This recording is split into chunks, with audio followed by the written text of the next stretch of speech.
is Smriti. And my name is Samira. Welcome to our first Anxiety Unplugged mental health podcast, where we help empower teens to overcome anxiety caused by trauma, pressure, and stress through positivity and self-awareness as tools for growth and healing. Today we're thrilled to have with us Dr. Courtney Sanders, a psychologist at the UT Southwestern Medical Center, who specializes in treating anxiety, trauma, and complex presentations of multiple diagnoses. Together, we'll be diving into what anxiety looks like as a disorder and the stigma that often prevents people from getting it treated. Even in today's world, many still dismiss the importance of mental health or view therapy as unnecessary. Mental illnesses like anxiety are often misunderstood because they're easier to conceal than physical ailments. But the truth is, mental health is just as vital as physical health. The harsh reality for people who suffer from anxiety is that oftentimes they feel the need to hide. It is a common misconception that anxiety is a sign of weakness and that it is easy to overcome. There's also a lot of cultural bias surrounding anxiety in that some cultures value social ability and extroversion and view anxiety and introversion as undesirable. Especially among teens, the word anxiety is used casually to describe stress, creating a loose use of the word and minimizing the experiences of those living with the disorder. These misunderstandings can leave individuals feeling isolated, ashamed, and reluctant to seek help. But through this podcast, we aim to change that. So through this podcast, we want to help educate and empower listeners who may struggle with anxiety or know someone who does. Our goal is to help you get rid of loneliness and provide tools and insights to better understand mental health no matter where you are or what circumstances you're facing. We'll start off with addressing our two goals of maintaining self-awareness and positivity in everyday life. Knowing yourself and understanding the root cause of your anxiety are critical steps in being able to manage it. So, we first wanted to start off with our question is, what is your take on the stigma surrounding mental health? I think that mental health has been delegitimized in the past. It hasn't been considered as important as physical health. There's been a lot of shame and a lot of guilt when people are having a hard time with their mental health, feeling like it's not important or that there's something wrong with them or that for some reason it's their fault. I think in the past few years, a little bit beyond that, that is starting to change, which is really great. People are starting to understand the importance of taking care of yourself mentally and physically. So I think we are seeing those improvements. Okay. Yeah, I know like a lot of parents, they don't believe in, it depends on their culture too. They don't really believe in therapy or mental illnesses itself. So how do you deal with that, like making sure the parents don't influence the opinions of the child? It's really important to just make sure that everybody understands and is on the same page, and to explain it in a way that is helpful and is understanding. So in the same way that if somebody was diagnosed with a physical illness, if they were diagnosed with diabetes or with cancer, and they would need regular checkups and regular treatment and certain things that they would do to help them manage those conditions, the same thing is true for mental health in that way. So helping them understand that it is a legitimate illness, a legitimate struggle that people can get help for. Dr. Sanders, in your experience, self-awareness is a big thing that we're pushing for on our account. And how do you think that helps with anxiety, like fighting it? I think anxiety can really take over a lot of times and can start changing the way that people think and the way that's not really them. So kind of tricking people into thinking that something is scarier than it is, or more negative than it is, or that the worst thing that they could think of happening is going to happen, when really we know that that's not the case. Anxiety is kind of this false alarm that's always set off in your head, but it's trying to trick you. It's trying to get you to see things a certain way. And so self-awareness can be helpful because it helps people kind of pull back from that. Helps them understand that just because anxiety is sending off this alarm, that doesn't necessarily mean that it's right or that what it's telling you is the truth. And so being able to recognize that difference and that it's something outside of yourself can be really helpful. So there are a lot of people, like whenever they face anxiety, they feel really alone. and that they can't really talk to a lot of people about it. Mm-hmm. So have you seen have you experienced anybody who has that, and how have you dealt with it? Yeah, I think that's very common with anxiety and with a lot of the other mental health struggles, is feeling isolated and feeling like there's something wrong with you, and you did something to deserve this, and you're the only person that deals with that. So I think a lot of people have that experience, and they can end up being really surprised when they learn how common anxiety or other things are, and that they're definitely not the only person who deals with that. And so just kind of normalizing that, as it's something that a lot of people experience, even when it's not to a clinical level where they feel like it's helpful to seek help, but that everybody has anxiety or times when they feel down or times when they beat themselves up for something. So just normalizing that. Yeah. Especially I think for teenagers, like everyone has the same like tests and everyone's trying to do well, and no one really talks to each other and offers their support, even though we know everyone is feeling slightly anxious. Yeah. So opening that conversation is really important. Yeah, and like especially in public, people mask their like internal struggles.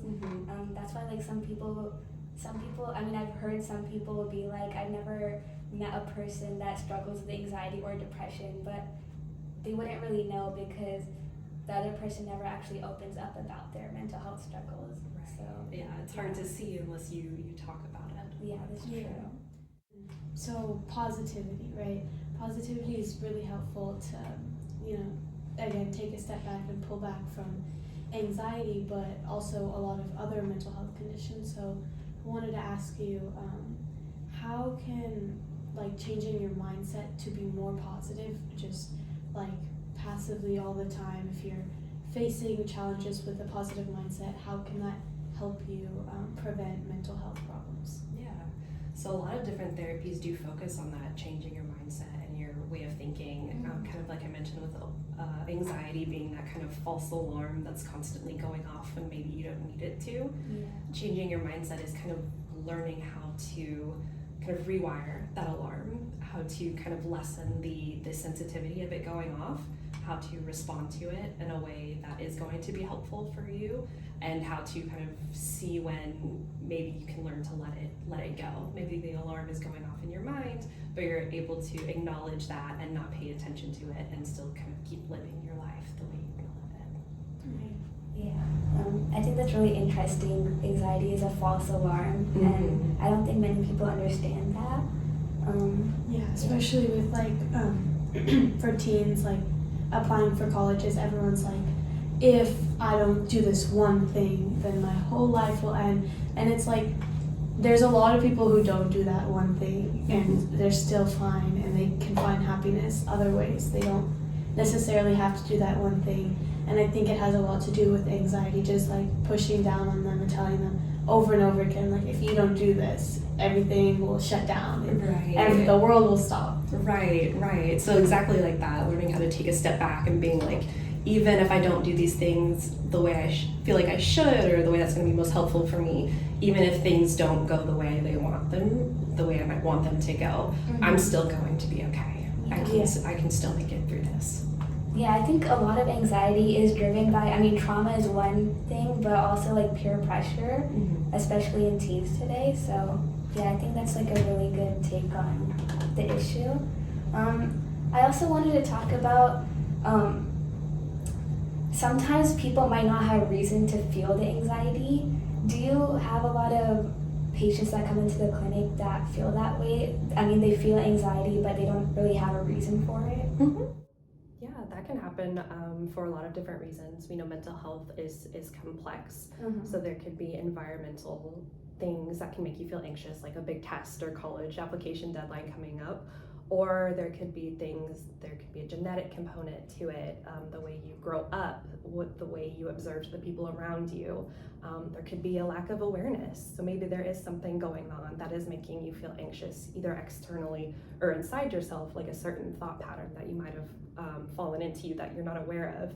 And so kind of learning how to recognize what those triggers are, what is your mind telling you, what is your body telling you, that kind of goes into the self-awareness part that you were thinking and helping to work with anxiety.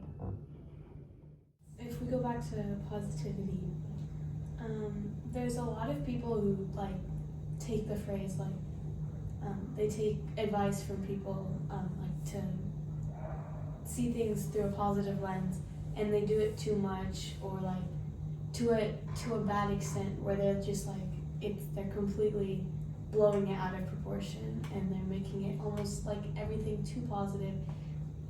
So we are calling that toxic positivity. So what would you say the difference between positive thinking and toxic positivity is? I would say the difference would be positive thinking would be more realistic and more helpful. So kind of the toxic positivity you're describing almost sounds in a way like invalidating what somebody is dealing with. If somebody's having a bad day and it's just, just think better, just be happy, like get over it, like it's fine, it's not a big deal, that's not really helpful. Like that's not really kind of meeting someone where they're at and acknowledging that they are going through a hard time. So the positive thinking, the changing your mindset in therapy is never trying to kind of switch into that other direction of just ignoring the very real struggles that people deal with. It's being more realistic and kind of recognizing, is this thing that I am kind of very fixated on and I might be catastrophizing a bit, is it realistic and helpful for me to be doing that? Or is it worth kind of seeing if there's a different way to think about it? Because just telling somebody just be happy, like just get over it, just like move on, you're fine, that doesn't work. That doesn't work, and it doesn't make someone feel better. Yeah, that makes sense. I mean, a lot of people do that thinking they're being supportive, but I mean, it can make someone feel like not heard entirely. Right, and you have to hear before you can do anything else. Right? You have to understand what somebody is dealing with before you can help to make changes. Yeah, I think that also comes into clutch whenever as one of our protective factors, we were talking about like creating supportive relationships. So I think people need to know the difference between people who want the best for you or people who are just there because they need a friend. So how do you help people differentiate between anxiety that's a protective response and anxiety that has become maladaptive? I think in telling the difference, kind of the main thing when anxiety becomes a problem is the impact it has on your life. Right? How is it affecting your ability to go out into the world and do the things that you want to do, or how you're dealing with your feelings, right? Because anxiety and kind of fear and those different emotions that go along with it is adaptive, right? If you're out in the woods and you see a bear and it's coming at you, you want to feel that fear because that's going to motivate you to run away. Right? You want to feel a little bit anxious about the test coming up because that's going to motivate you to study. There's that threshold that's important to pay attention to, and it can be different for everyone, but knowing the threshold of when there's too much anxiety so that you aren't able to study for the test, or you aren't able to go out and see your friends or play the sport that you want to play or do all of those things because the anxiety is impacting you that much. So it's really paying attention to what is the effect it has on you. I think a common example of what you were talking about is like a lot of athletes I know, they really enjoy their sport and then they get into the years where it becomes extremely competitive and they start completely basing the sport on the competition and not the feelings of enjoyment that they used to get from the sport, and that leads them to quit the sport entirely or to start trying less, and they don't enjoy it as much anymore, even though that's really just something in their head, and they can take a step back and remember that they do the sport to enjoy it themselves, right, and not just to feel the pressure of the competition. Right, exactly. So that's like another kind of mindset shift like you were talking about, is taking it back to what are the things that are important to you, what do you enjoy, and how do you keep doing those things despite the anxiety or the other things making it difficult. I saw on your description on your website, it said that you specialize in complex diagnosis, and I think that's something that the viewers would probably find interesting. So how do you think that affects people if they're struggling with anxiety, but then also other things? I think it can really make things more difficult. And we do know that a lot of times certain diagnoses can go hand in hand. You know, somebody with anxiety might also be more likely to have depression or to have, you know, a traumatic experience in their past, or to use substances, because a lot of those things can be connected. And so it's really a matter of kind of taking the individual at hand and understanding, you know, who is this person? What are they dealing with? What are the most pressing concerns they might have? Where do they feel like they want to start? What are their goals for therapy? And being collaborative and kind of working with them as a person versus treating the symptom or the diagnosis. Yeah, and I think that really shows that with mental health, everybody is at a different place, and everybody needs a different type of attention. Exactly. Two people might have very similar, you know, diagnoses or symptom patterns, but they're still individual, and so it's important to make sure that you are treating the person and not the diagnosis. Yeah. Right, I think it's very important to like differentiate the mental issue with the actual person, because at the end of the day, the illness doesn't define who they are. Exactly. Yeah. So do you have any, like, whenever you treat patients, how do you help them build a certain toolkit to manage their daily, like, mental health issues, or like manage that mental health issue they have, like, on a daily basis? Yeah. A lot of it does depend on what their goals are. So a lot of it can be really person directed. What are the things that are most important to them? So it could be a matter of what do you want your life to look like in the future, or what did it look like before you started struggling, and what do you want to get back to? And then from there you can kind of come up with the ideas of what they want to focus on in therapy.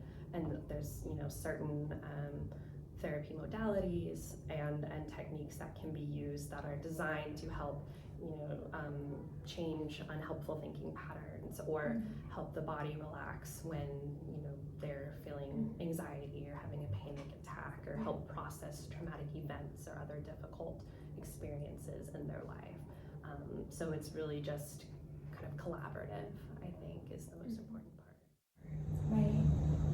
So having somebody to work with them and be there for them along the way. Right, exactly. It's not treating someone as a person who cannot make their own decisions or decide what they need or what is going to be best for them. It's meeting someone on their level and working as a team. So what are some of the therapies that you were talking about, the therapy modalities? Any examples that you have? Sure. So cognitive behavioral therapy is a very common one, very supported in research and in practice for helping with things like anxiety and depression and other common mental health struggles that people might have. And so that's focused on the cognitive piece, right, which is your thought patterns. So kind of like I was talking about, taking a step back and really exploring, you know, is how I'm thinking about this helpful, or maybe am I missing something? Am I more inclined to blow things up or exaggerate certain aspects of what's happening in a way that's unhelpful or maybe even unrealistic? So examining those patterns and then learning other ways to think or respond to situations that are going to be more helpful, right? And then that behavioral piece of getting back into the things that are important to you, right? So a lot of times with anxiety and depression and other things, people stop doing what they love, right? And there's that kind of spiral effect where the more you stop doing what you love, the worse you feel, and then you stop doing it even more, and it kind of goes and goes and goes like that. So how do you get back into doing those things? How do you add some more enjoyment and pleasure into your life to help you boost your mood as well? Okay, so it's like a multiple step process. So taking a step away from those topics, I know a lot of people our age, like teenagers, in school and everything, they feel like very stuck in like a routine, because daily life is very like routine, like school and then a set of extracurriculars, and that can give someone a lot of opportunity to beat themselves up or say, yesterday I was doing amazing at this and today it's the same thing and I'm doing terrible at it now.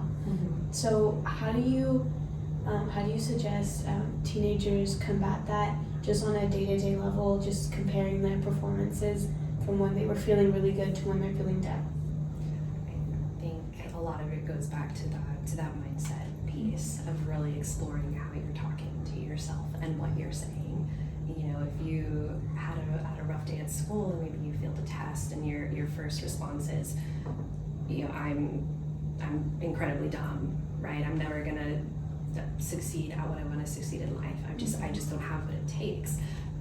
That's not helpful, right? And if you really take a step back and look at it, it's probably not accurate, right? So you can think of other times when maybe you did do well in this or in something else that's important to you. Or maybe you can consider other factors that might be affecting it, right? Maybe you were coming off of a cold, right? And you just haven't been feeling 100% and that affected how you did. Those are things that are important to consider as well. So it's really being able to, I think, pull yourself out of those traps that we fall into. And so that's really hard, right? It's really hard to be able to take a step back. And so being able to kind of observe the thoughts as they come, or the other feelings or sensations as they come without getting caught up in them. Yeah, and look at the bigger picture. Yeah.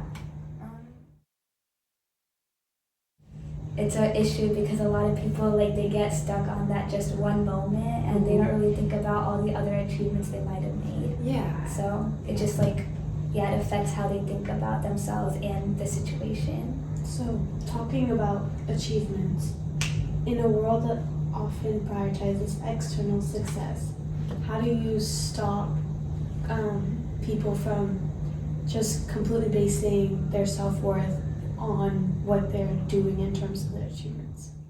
I think part of it is understanding where that can be unhelpful, right? If you're kind of always measuring your self-worth externally, there's going to be times when you don't get the validation that you need, right? Because you can't control other people or other factors outside of yourself.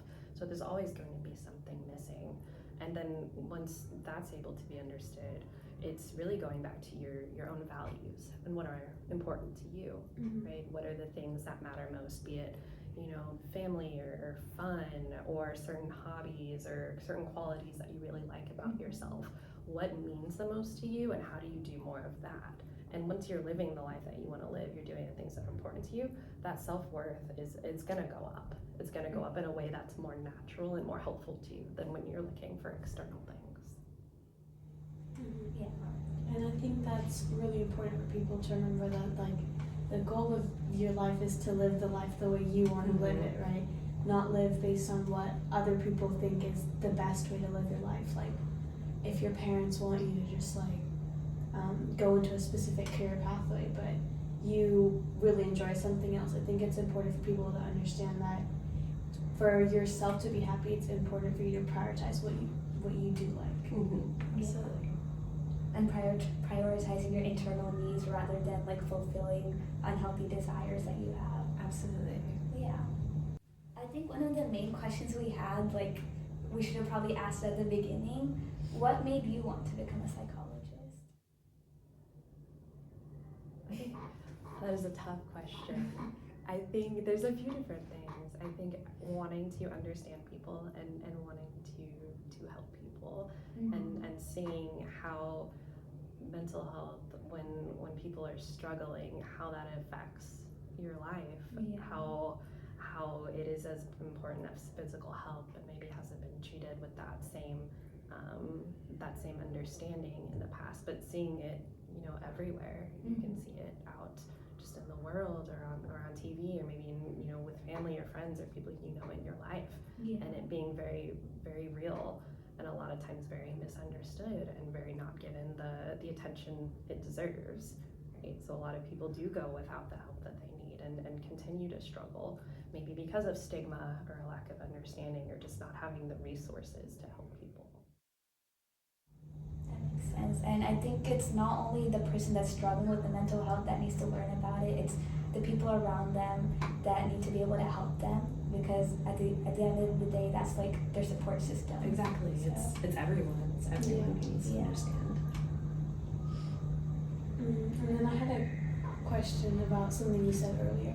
So you were talking about like values and how we should base our self-worth on, or we should get it to grow by doing what we value or by living by our values, right? So for a lot of teenagers, there's questions that we answer while like applying for random things or trying to get into a good college, right? So sometimes they can ask us for our values, and someone just living like 16, 17 years, I don't think we have a very good understanding of what we value the most out of everything, right? So how do you help teenagers find what it is they do like value? I think it's a lot of exploring. What right now are the things that you are doing that are enjoyable to you or that are important to you? If something was missing from your life right now, if you're a soccer team, if you weren't a part of that, if you weren't able to volunteer places, if you weren't able to be with your family often, what are these things that if they were missing, they would really affect your life? What are the times you feel most content? What are the times you feel most discontent? That's a word. Yeah. But like, what really just kind of taking apart and exploring what is important to you, right? And you don't have to always have, a list of like 20 different values of the things that are important to you. You can, if you find that helpful.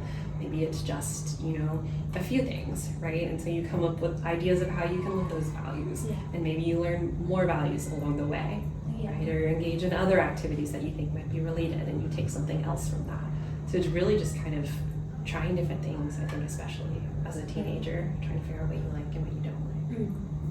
And I think it's also important to understand that like you can still learn even if you're like in your 40s or 50s. This doesn't have to be like the end of the world or exactly right, your end decision. Values change all the time. Yeah. It's really cool. Yeah, I think that's like really important for teenagers to understand, because whenever something small goes wrong, they might like make a big issue out of it or have like a big outburst because of it. But a lot of teenagers don't have like strategies for if something goes wrong in their life, and they can't help but to feel bad about it, which is okay, right? Like we shouldn't just shut down our like pain or disappointment if something doesn't go our way, but we should face it, right? And a lot of teens don't have a lot of strategies to do that. So what are some strategies that you would suggest? Relaxing, for one, in the moment, because a lot of times I think we get caught up in when something goes wrong, we start spiraling in our heads, our body, we start panicking, we start having all of these kind of unhelpful reactions, and it's easy to kind of lose sight of ourselves, right? So being able to take a few deep breaths, being able to ground yourself using your senses or whatever else you find helpful, just to give yourself a moment to kind of pull out so that you can use other strategies like learning how to explore your thought patterns, right? Having a set of maybe some coping statements that you can tell yourself, something along the lines of this is not a great situation. It's okay for me to be upset, right? Because we don't want to invalidate anything. This is totally fair to feel the way that you do. But it's okay to be upset, and I can make it through this. This does not define me. This is not who I am. Yeah, and it's important to understand they still have time to grow. So yeah. Thank you so much for coming. Yeah, thank you for your time. Yeah, you're welcome. Thanks for tuning in to Anxiety Unplugged. Remember, taking care of your mental health is a journey, and it is okay to take it one step at a time. If you found this episode helpful, share it with someone who might need it. And don't forget to subscribe so you don't miss our next conversation. Take care, be kind to yourself, and we'll see you next time.